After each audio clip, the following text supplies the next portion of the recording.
আসসালামু আলাইকুম। একটা জিনিস চিন্তা করেছেন, মানুষ কেন চিন্তা করা ছেড়ে দিয়েছে? হ্যাঁ, মানুষ চিন্তা করা ছেড়ে দিয়েছে, তার সবচেয়ে বড় সমস্যা হচ্ছে সোশ্যাল মিডিয়া। সোশ্যাল মিডিয়ার কারণে মানুষ চিন্তা ভাবনা করা ছেড়ে দিয়েছে। মানুষ বই থেকে দূরে চলে গেছে, মানুষ চিন্তা চেতনা থেকে দূরে সরে চলে যাচ্ছে। কেন? এগুলোর জন্য হয়তো আমাদের সমাজে বড় একটা প্রভাব পড়তে পারে।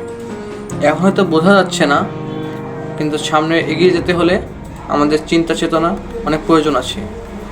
আমরা যদি চিন্তা না করতে জানি, তাহলে আমাদের মাথায় নতুন নতুন ভাবনা আসতে পারবে না, আমাদের কাছে নতুন নতুন কোনো অপশন আসবে না যেগুলো দিয়ে আমরা সামনের চলাপথ সহজ করতে পারি।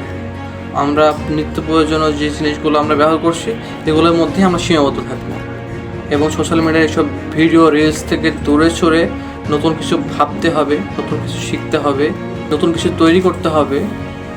এই জায়গা থেকে আমাদের চিন্তা ভাবনা করা অত্যন্ত জরুরি বিষয়।